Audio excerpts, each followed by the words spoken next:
La psicosis, ¿has oído esa palabra? La psicosis es una enfermedad, más bien es toda enfermedad mental caracterizada por delirios y alucinaciones.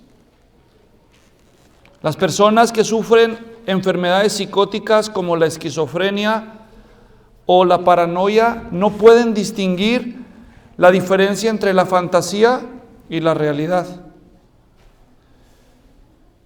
Hay maneras de pensar que no son tan extremas como las paranoicas. A esas otras se le llaman neurosis. Así que una cosa es la psicosis, es cuando ya la gente tiene alucinaciones y no sabe diferenciar entre la realidad y la imaginación.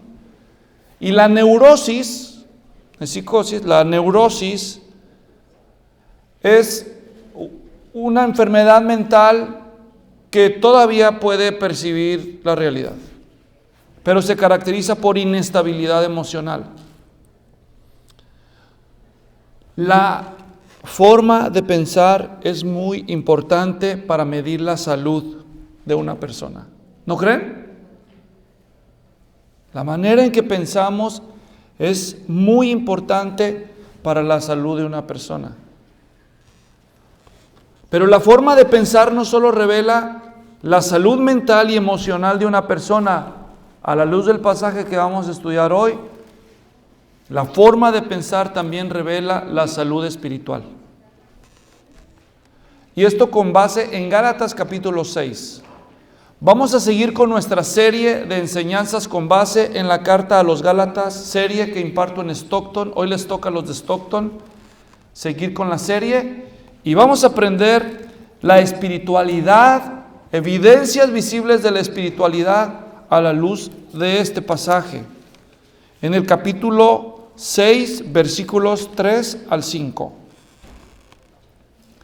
Gálatas 6, 3 al 5 dice, porque si alguno se cree, diga cree.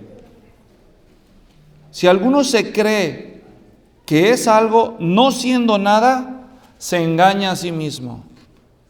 Pero que cada uno examine, diga examine. Cada uno examine su propia obra y entonces tendrá motivo para gloriarse, diga gloriarse. Gloriarse solamente con respecto a sí mismo y no con respecto a otro, porque cada uno llevará su propia carga.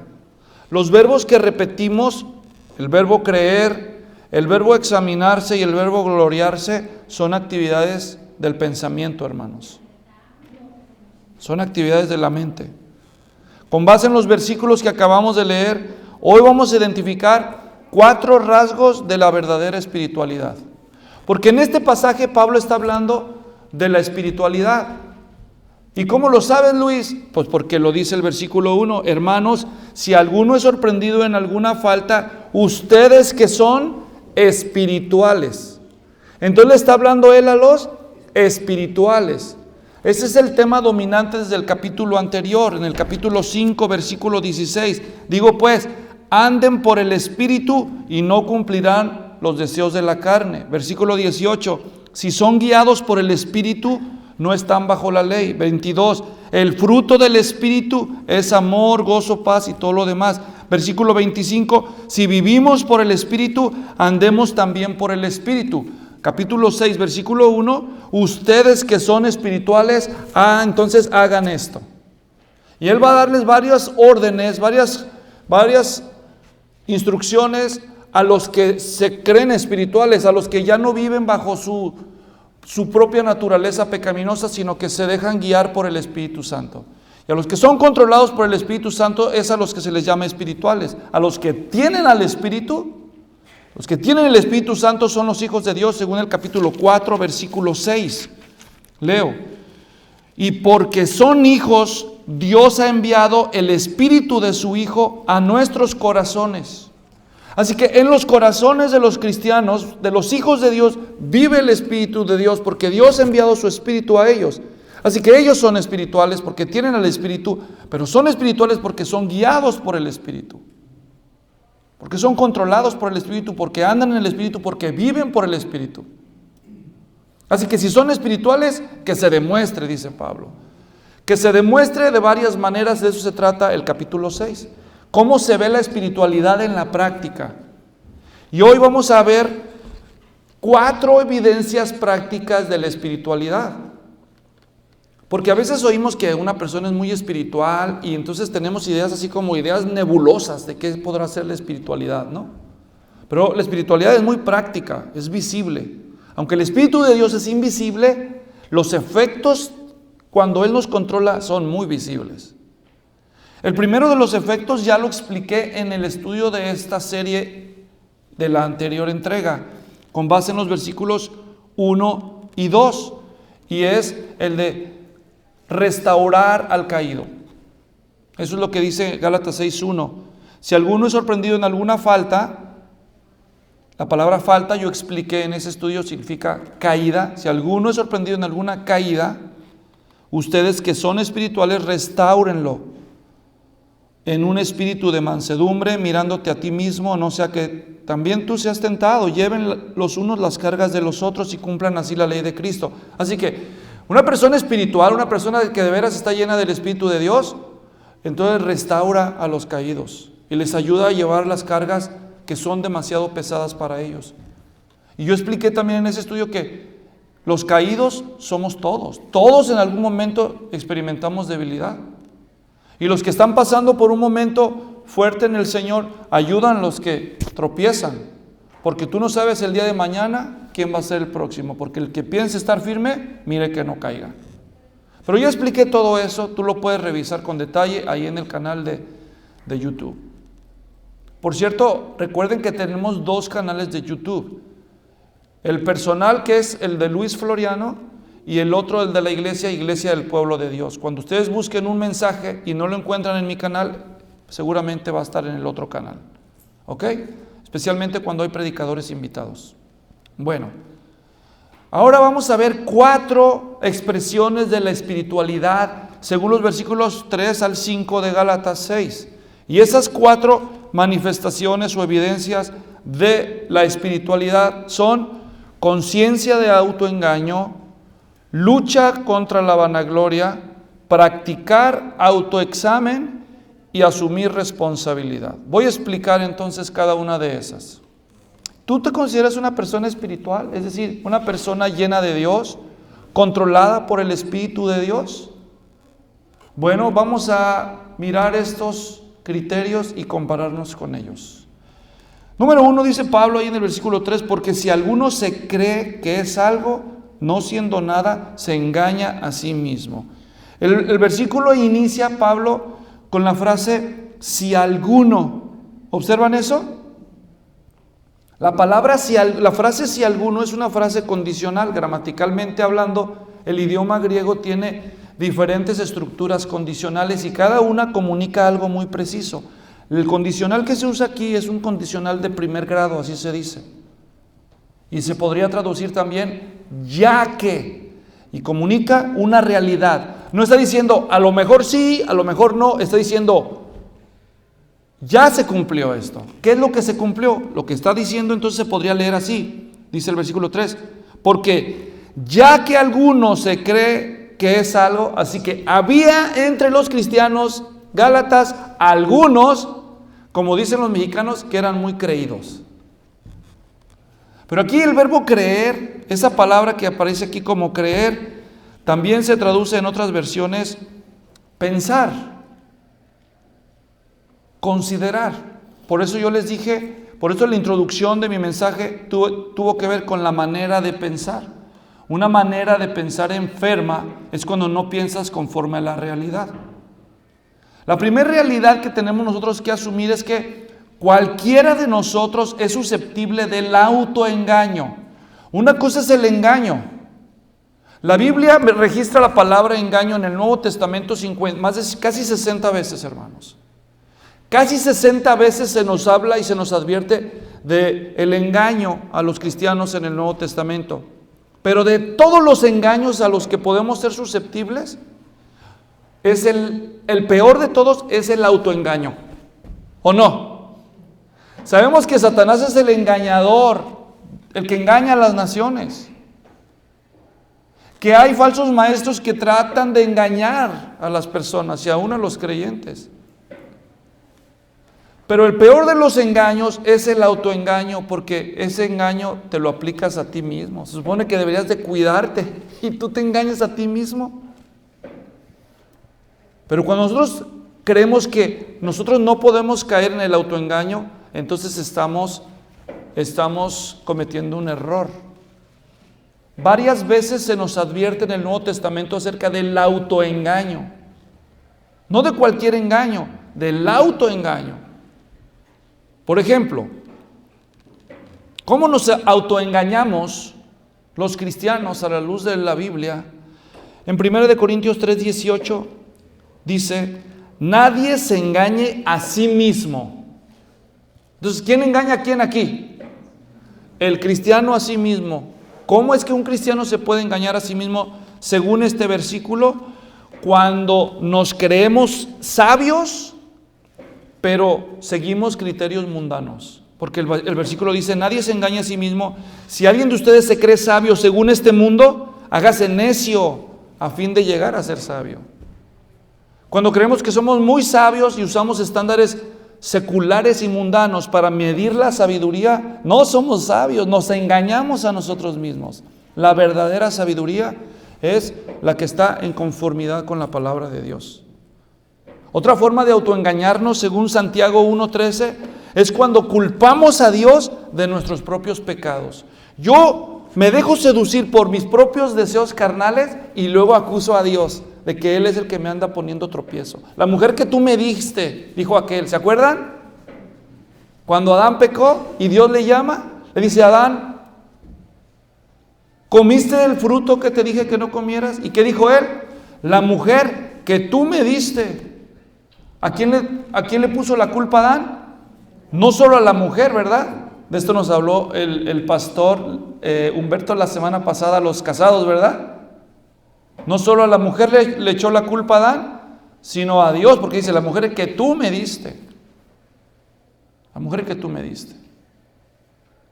Entonces, Santiago dice en los versículos 13 al 16 del capítulo 1, que nadie diga cuando es tentado: soy tentado por Dios, porque Dios no puede ser tentado por el mal y Él mismo no tienta a nadie, sino que cada uno, cuando es tentado, es llevado y seducido por su propia pasión.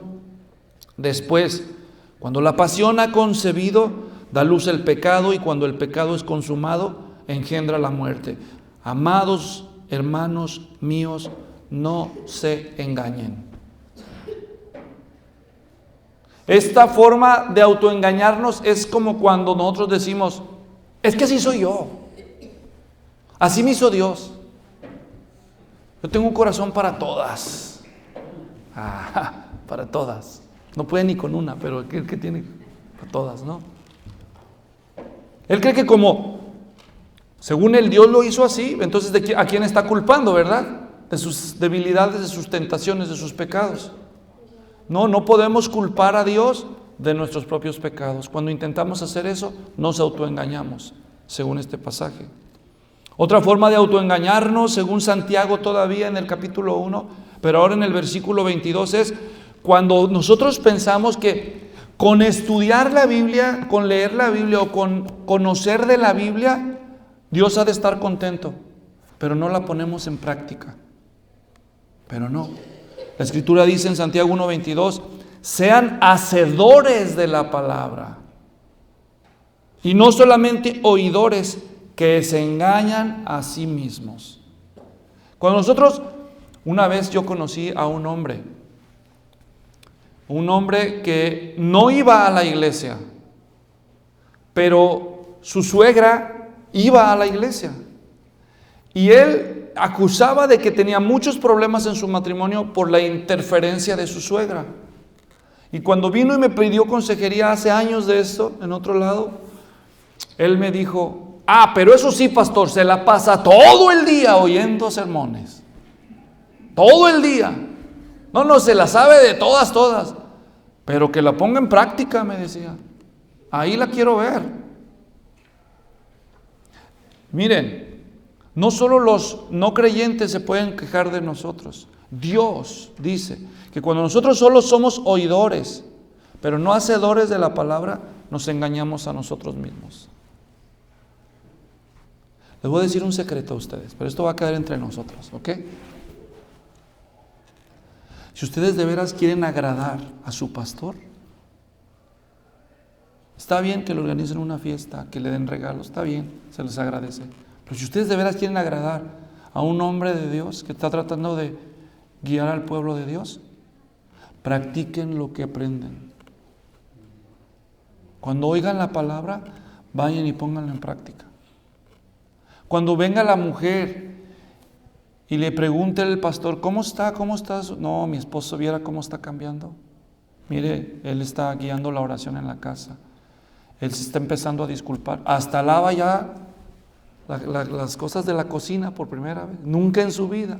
Decía que era mandilón. No, y ahora ya me empezó a ayudar en la casa. Cuando yo oigo eso digo, ¡uy! Está haciendo Dios milagros. Cuando una mujer se disculpa, cuando en lugar de ser una mujer problemática, ella perdona rápidamente, a las cosas pequeñas le da la proporción correcta, les da poca importancia, y entonces lo hace por amor a Cristo.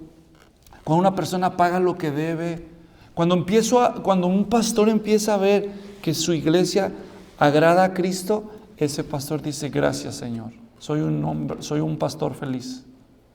Pablo dijo en 2 de Corintios capítulo 11, hablando de la iglesia, que él plantó y pastoreó, dijo, porque lo celo como una virgen que yo guardo para algún día presentarla en matrimonio, se refería él, a nuestro Señor Jesucristo. Pero temo, dice él, temo que así como la mujer fue seducida por la serpiente, como la serpiente con su astucia engañó a Eva, así las conciencias de ustedes sean extraviadas de la verdad. El celo de Pablo era que la iglesia estuviera pura y enamorada de Cristo. Eso es lo que Dios espera de nosotros. Que no solo oigamos su palabra, que la practiquemos. Si no nos autoengañamos, hermanos. Otra forma en que nosotros nos engañamos a nosotros mismos, ni siquiera ocupamos un diablo. Nosotros hacemos el trabajo de diablos cuando nos engañamos a nosotros mismos, diciendo, por ejemplo, que nosotros ya no pecamos. ¿Ya no pecamos? Primera de Juan 1:8, si decimos que no tenemos pecado, nos engañamos a nosotros mismos y la verdad no está en nosotros. Todos estamos en la lucha contra el pecado. Todos. Y cuando negamos eso, solo nos engañamos a nosotros mismos. ¿Saben ustedes que estudios han demostrado que los hombres que han incurrido en adulterio, sin importar lo espiritual que ellos pensaran ser, compartían un rasgo en común? Se han hecho estudios con todos aquellos que, después de haber prometido votos de fidelidad delante de Dios a sus parejas, acabaron cometiendo adulterio. Todos ellos, después de pasar por una encuesta voluntaria, descubrieron que compartían un rasgo en común. ¿Saben cuál era? Ellos decían, a mí no me va a pasar. A mí no me puede pasar eso. A mí no me pasa eso. Eran gente autoconfiada. Ellos creían que el pecado ya no les iba a hacer efecto, que la tentación ya no les perjudicaba, que eran inmunes. No nos engañen.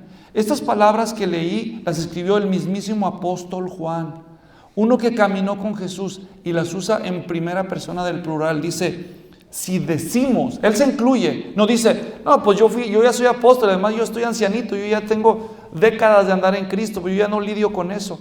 Hay ustedes pecadores. No dice eso. Él dice, si decimos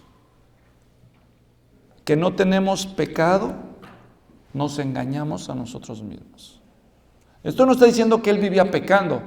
Él está diciendo que él reconocía que todavía era susceptible del pecado, de la tentación y de cometerlo. Todos.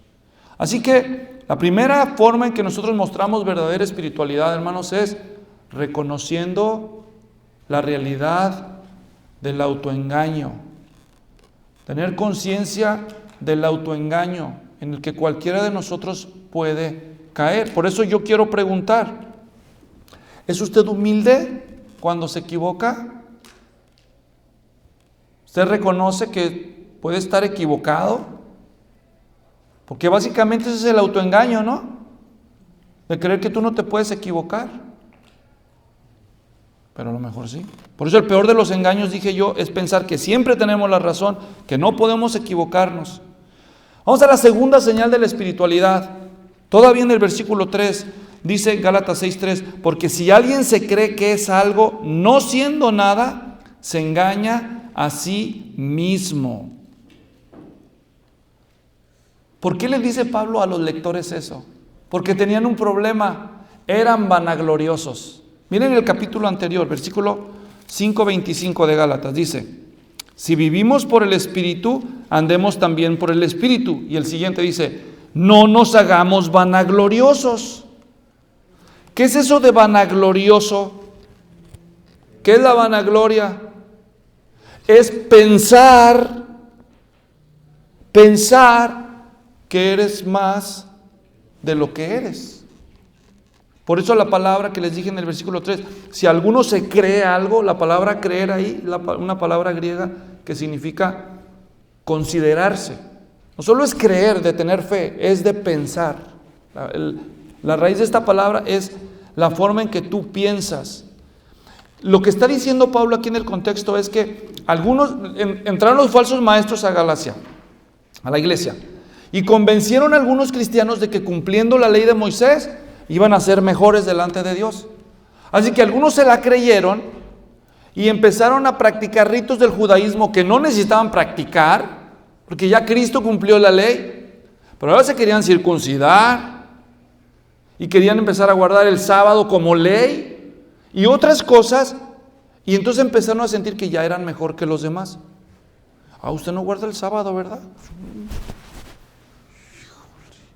Que yo soy circuncido. No. Y ellos empezaron a sentir, como ahora guardaban ritos del judaísmo, y ahora ya eran cristianos de una categoría más alta, ya se consideraban mejores. Eso es la vanagloria. De hecho, la palabra vanagloria en otros contextos, ¿saben qué significa? Lo que dice, gloria vana. Vacía. Es una gloria que no tiene un fundamento sólido. La palabra gloria en el Antiguo Testamento significa pesado. Pesado. Así que lo contrario a pesado, ¿qué es? Liviano.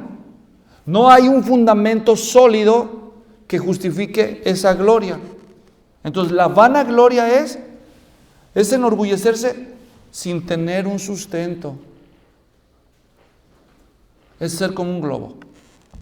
Se ve grandote, pero no tiene nada, ¿verdad? Solo ocupa una aguja para recordarle su realidad, ¿verdad? No trae nada. Esa es la vanagloria.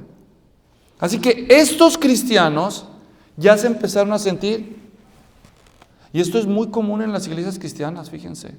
Pues luego llegan modas. La moda de la unción. No, es que aquí no está la unción, tenemos que ir por la unción, vamos allá por la unción. Y ya compran su pasaje y se van allá. Hace muchos años era en Toronto, a alguien a lo mejor le tocó, decían el avivamiento de Toronto. Luego fue en Pensacola, Florida, y luego allá en Colombia, avivamiento. Y nomás, pagar tan caros boletos para ir hasta allá. Y luego creen que ya, no, aquí no hay visión. Y llegan esas temporadas, o que la guerra espiritual, que quebrantar maldiciones, y una cantidad de cuentos que han infiltrado en las iglesias, y la gente se la cree, y luego hace esas cosas, y ya se sienten que son cristianos de otra categoría. Eso es pura vanagloria. O la expresión académica de la vanagloria, como ya estudié, como ya saqué un título universitario, no, pues ¿qué me van a decir ustedes? Ignorantes, ¿verdad? Pero ya estudiaron otros, no, pues ahora tengo que sacar un posgrado, una maestría. No, yo ya soy doctor. Ya soy doctor, ¿cómo es que voy a agarrar una escoba? Oh, nomás eso me faltaba. ¿Lavar los baños? No. La titulitis, ¿verdad? Por el título. O por cualquier otro mérito. Una gloria vacía. En este contexto era vanagloriarse por cumplir asuntos religiosos o espirituales. Y eso es muy sutil, especialmente en las iglesias. Se equivocaban ellos. Todo lo que tenemos, dice la Biblia, hermanos, lo hemos recibido. Santiago 1:17 dice: toda buena dádiva, todo don perfecto viene de lo alto, desciende del Padre. Todo lo bueno que tenemos nosotros, por más que te esfuerces, es un don de Dios. Cuando yo le estaba enseñando estas verdades a un joven, hace muchos años, él era un joven brillante. Yo he contado esta historia. No voy a decir su nombre porque todavía es mi amigo. Y es un hombre muy importante en su empresa. Se graduó con honores aquí en Stanford, creo. Aunque él vive en otro país de América Latina. Y ha vivido en varios países del mundo y ahora es un hombre muy humilde. Y siempre fue muy humilde, pero me acuerdo que en ese tiempo era joven y estudiaba en el colegio alemán. Así que además de hablar español e inglés, hablaba alemán. Y sacaba excelentes calificaciones y nos juntábamos los jueves y yo lo discipulaba. Y me decía, ¿por qué le tengo que dar gracias y gloria a Dios si yo soy el que se pasa desvelándome para estudiar y sacar 100 en el examen? ¿Por qué le tengo que dar gloria a Dios si yo me lo gané? Y yo le decía, es una buena pregunta, yo te entiendo.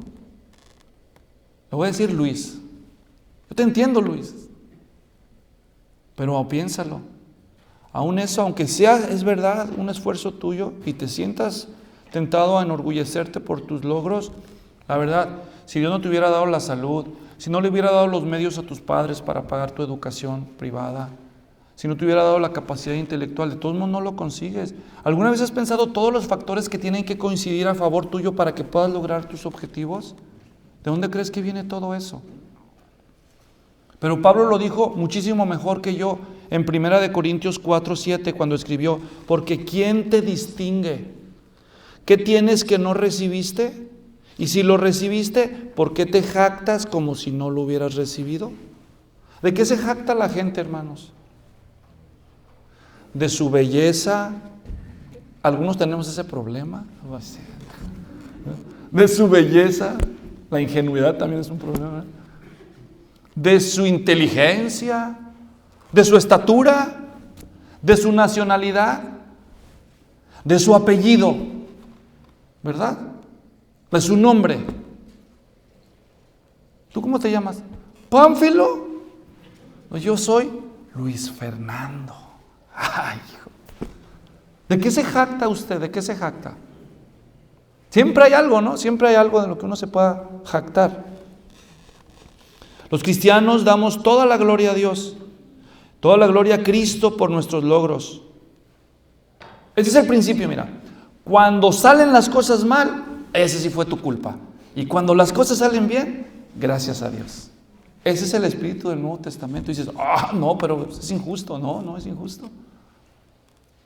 Hay un libro que leí hace tiempo. Algunos saben que yo trabajé en una empresa y fui parte de un grupo como de gerentes. Y estudiábamos libros de empresa. Hay un libro que es un clásico en la literatura, en la educación empresarial. Se llama Empresas que perduran. Empresas que perduran. Y un rasgo de todas las empresas que descubrieron ahí. Y luego sacaron un segundo libro que se llama Empresas que sobresalen. Un rasgo de las empresas que perduraban es que tenían líderes que asumían responsabilidad por todos los errores. Pero cuando tenían logros, nunca los aceptaban, siempre los compartían con el equipo. Y eso es en el mundo. ¿Se imaginan en la iglesia cómo debería de ser? Deberíamos ser más sencillos al reconocer que todo se lo debemos al Señor. Cuando reclamamos gloria y méritos espirituales, nos autoengañamos. Todos somos susceptibles del orgullo espiritual, especialmente cuando cumplimos nuestros deberes espirituales. Fíjense qué ironía.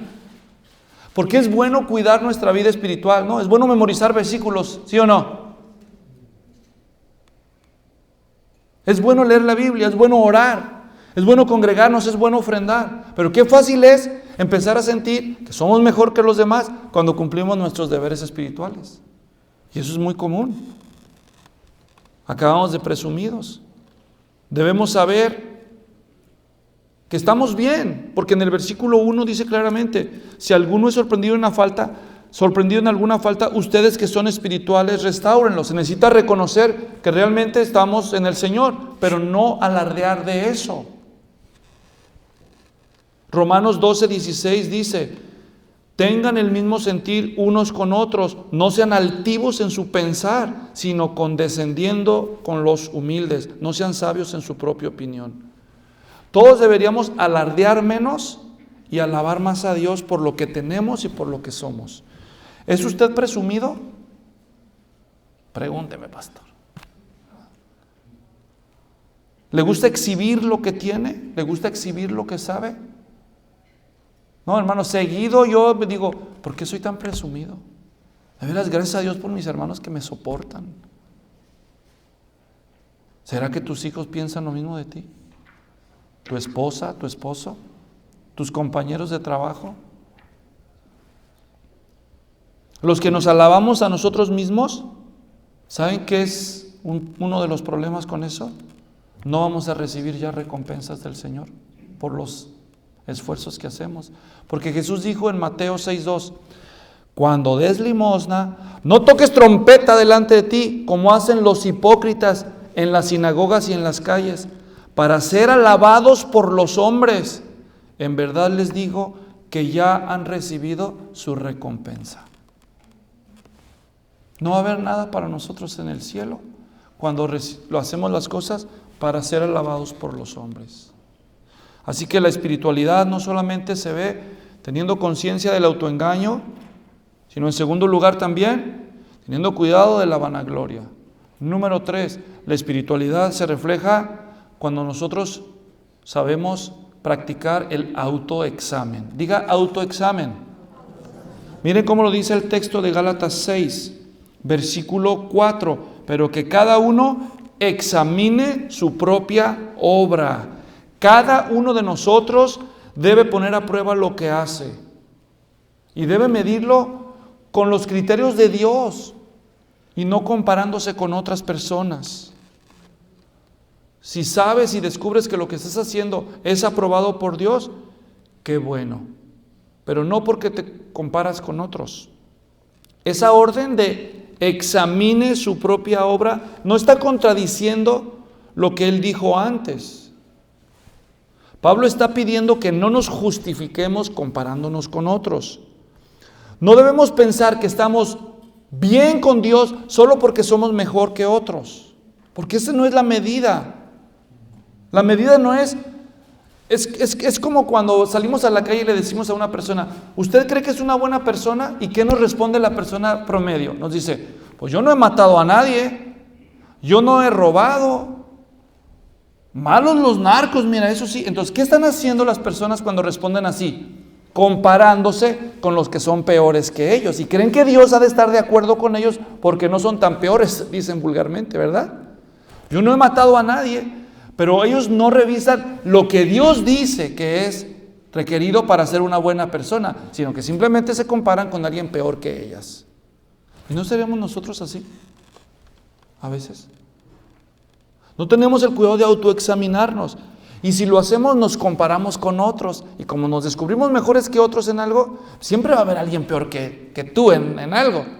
¿Me entiendes? Pues nunca te comparas con alguien mejor. Nunca te comparas con Cristo. Cuando a Jesús le dijeron acerca de la bondad, Él dijo: no hay nadie bueno, sino solo Dios. Entonces, debemos examinar si nuestras obras son las que Dios pide. Debemos examinar si hemos dado lo mejor que pudimos al hacerlo. Solo así tendremos paz en la conciencia. No si estamos haciendo más que otros. Te ves en el espejo y dices: no, pero aquel está más gordo que yo. Ahí la llevo. Qué manera de medir tu salud, ¿no? O tu espiritualidad. No, pues yo leo la Biblia más que aquel. o yo memoricé más versículos que el otro. Pero eso no es la medida sabia. Aquí el consejo de Pablo, que es más que un consejo, una orden: examínese. Hay 2 ejercicios espirituales que sirven para el autoexamen. 2 ejercicios de autoexamen. Número 1, introspección. Diga introspección. Introspección espiritual. Porque este es un ejercicio que te recomiendan los psicólogos, la introspección, pero no estoy hablando de esa introspección. Estoy hablando de una introspección espiritual. Pues me dejaste en la misma, Luis, has de decir tú. ¿Qué es eso? La introspección espiritual es revisar a solas tú, delante de Dios en oración, tu propio pensar y tu propio actuar. Que separes un tiempo a solas tú en tu día, de preferencia diario, para estar a solas con Dios. Y parte de lo que haces cuando estás en ese tiempo a solas, te miras a ti mismo hacia adentro y hablas con Dios. Le dices: Señor, una forma muy simple que yo hago para hacer ese trabajo es, hago oración de acción de gracias. Así que me separo, muchas veces me arrodillo en un lugar a solas y empiezo a orar con Dios. Y le digo: Señor, gracias. Y empiezo a repasar las actividades que recuerdo en forma regresiva, las cosas que hice hasta que llego al momento en donde hice esta oración la última vez. Lo que me pueda acordar. Y en el proceso, todo lo bueno que me acuerdo lo aprovecho y le doy gracias a Dios. Gracias, Señor, porque me concediste esto. Gracias porque pude levantarme sano. Gracias porque pude tomarme un baño con agua tibia. Gracias. Y después me acuerdo que en el proceso algo malo pasó. Y allí me detengo y digo: por cierto, me pasó esto. Y ahí me pregunto: ¿por qué me pasó esto? Señor, me pasó esto. ¿Por qué me pasó esto, Señor? Ayúdame a entender de veras la causa de esto.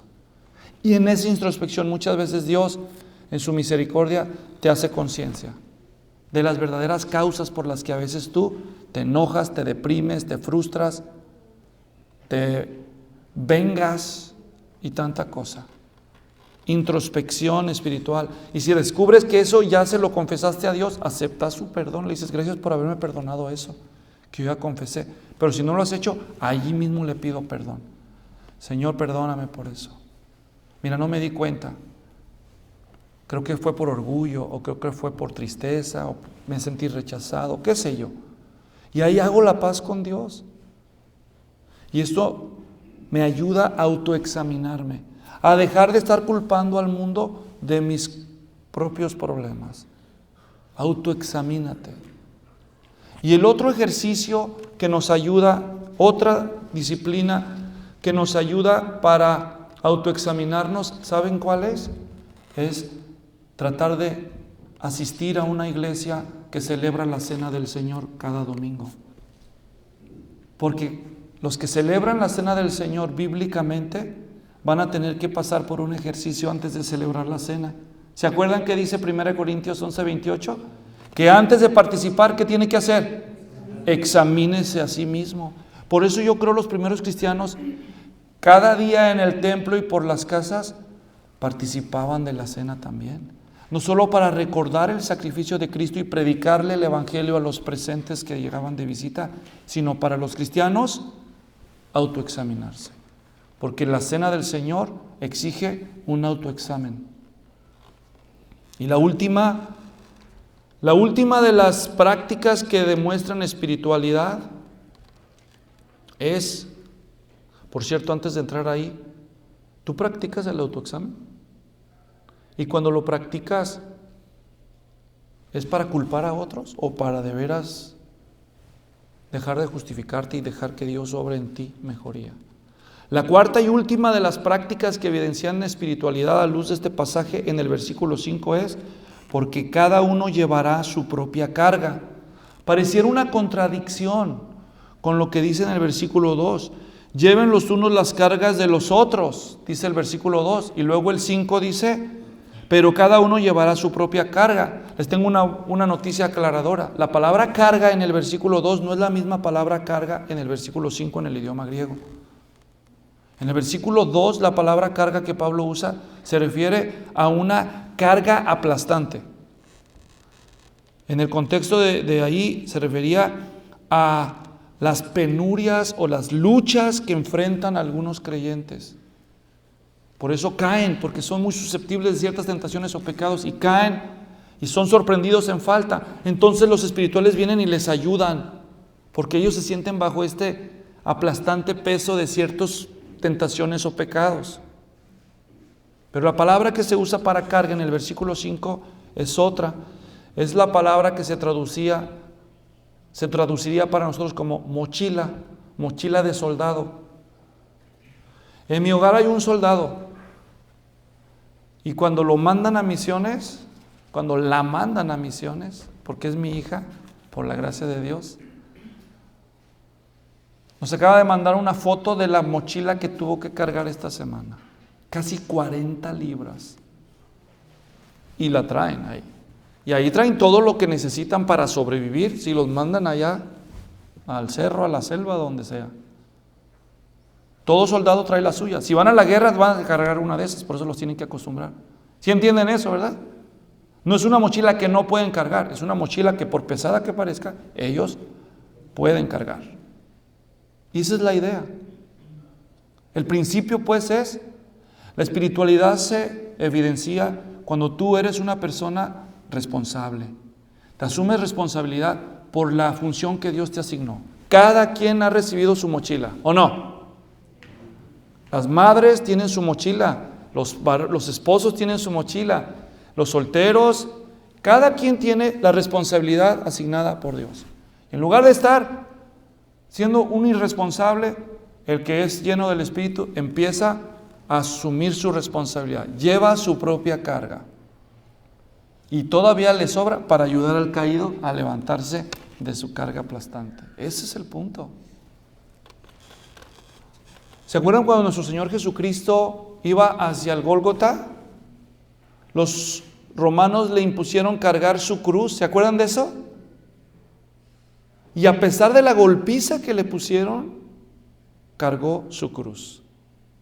Pero un momento en donde la debilidad física y humana de su humillación lo hizo caer. ¿Se acuerdan? Dice el relato de los evangelios. Así que forzaron a un hombre a llevar la cruz de Jesús por un tiempo. Pregunto, Simón de Cirene, ¿verdad? ¿De quién era la cruz? ¿De quién? ¿De Simón? Aunque le ayudó a Jesús a cargar la cruz, ¿de quién era la cruz? Y cuando llegaron allá, se la devolvieron a Jesús, ¿verdad? Escúchame bien. Hasta mi abuelita decía, es la cruz que me tocó. Así usan muchos latinos ese término, ¿no? Le dan un simbolismo. Pero hay algo de verdad. Escúchame bien. Cada quien tiene su mochila. Algunos tienen una enfermedad y el Señor no se las ha quitado. Alguien pierde un ser querido, otros tienen un hijo enfermo, una discapacidad, cada quien recibe su mochilita. Pero si Dios te ha concedido algo, la Escritura dice que Dios no te deja llevar algo que rebase la capacidad humana, sino que fiel es Dios, fiel es Dios. ¿Qué responsabilidades específicas le ha dado Dios a usted? ¿En cuál de ellas le redarguye el Espíritu para que obedezca? ¿Estás descuidando algo? Haz un cambio hoy. Comienza a cumplir lo que Dios te delegó. Resumen, la espiritualidad debe afectar la manera de pensar. Humildad y modestia son marcas de sensatez y espiritualidad. Pero el alarde y la arrogancia son señales de carnalidad. Así como lo es evadirnos de responsabilidad. Seguirlo posponiendo. Dicen aquí, procrastinar, ¿verdad? Luego. No sé qué versículo decía, no dejes para mañana lo que debes hacer hoy. No era versículo, ¿verdad? Discúlpenme. Pero hay algo de verdad en eso. Asume tu responsabilidad. Si lo quieren en palabras bíblicas, cada uno llevará su propia carga. ¿Estás llevando tu carga? La de cada día tiene su carga. No te preocupes por la de mañana. Cada día tiene la suya. Aquí está el reto. Cuando te elogien por algo que tú hiciste, no te precipites así por decir, no, toda la gloria para Dios y todo. Si se te da la oportunidad, le vas a dar la gloria a Dios. Gracias a Dios, sí, gracias a Dios que pudimos hacer eso. Gracias a Dios. Pero lo más importante no es solo lo que dices, pero es el corazón. Es que de veras de corazón, en tu corazón lo diga tu corazón y no nomás tus labios. Que digas, de veras Dios, yo sé, tú y yo sabemos, Señor, la verdad. Tú y yo sabemos. Sin ti no lo hubiera hecho. Aunque me echen flores aquí, la verdad es que acá adentro tú y yo sabemos. Es gracias a ti, Señor. Porque si no es de corazón, hasta darle gracias a Dios, puede ser un motivo de alarde. ¿Me entienden? Dicen, qué espiritual el hermano. Ay, qué espiritual. Mira, hasta le da la gloria a Dios. La gloria para Dios. Hubo un hombre famoso que vendió más de 30 millones de copias de un libro. Se hizo millonario con ese libro. Y su libro empieza con una frase: este libro no se trata de ti, se trata de Dios. Y nomás quítale esa frase y todo lo demás del libro se trata de ti. Lo dijo bien al principio, pero todo el libro no es cierto lo que dijo. Se trata de ti. Por eso el reto que yo les hago hoy: no te infles. Aprovecha a compartir a Cristo, a glorificarlo de corazón y de labios también cuando se pueda. En el próximo estudio de esta serie vamos a entrar al principio de la siembra y la cosecha con base en los versículos siguientes. Pónganse de pie, terminamos en oración. Padre, te damos gracias por esta escritura preciosa. Oro por nosotros como iglesia, como hermanos en la fe, que cuando a veces presumimos, hagamos alarde, nos tengamos paciencia, oremos unos por otros, así como otros nos han tenido y nos tienen paciencia a nosotros, mostremos amor y paciencia, oremos. A veces somos así como los Gálatas, hasta podemos usar la memorización, la oración, la lectura bíblica, congregarnos, ofrendar y todas las cosas buenas para alardear. Ayúdanos a cambiar, guárdanos de eso, Señor, perdónanos. Todo se lo debemos a nuestro Señor Jesucristo, que hizo todo y dio todo por nosotros. Ayúdanos a demostrar lo que es ser personas espirituales con los hechos y no solo con palabras. Gracias por tu amor para con nosotros. Y si alguno entre nosotros todavía no tiene al Espíritu de Cristo en su corazón porque no se ha convertido, tal vez usted que está aquí con nosotros en persona o viéndonos por la pantalla, tal vez usted dice, yo quisiera eso, pero yo no puedo y no siento. Pues tienes que humillarte ante Dios, reconocer tu pecado, tu perdición, y también reconocer que nuestro Señor Jesucristo es Dios y vino del cielo a hacerse hombre para salvarte a ti, para liberarte de ti mismo, de ti misma, para inyectar su espíritu en tu corazón si te arrepientes de tus pecados y si lo aceptas por la fe, si pones toda tu fe en Jesús como tu Señor y Salvador. Y si haces eso, el Señor puede hacer de ti una nueva persona, una nueva creación, y a través de su espíritu experimentar la auténtica espiritualidad. Es nuestra oración para todos nosotros.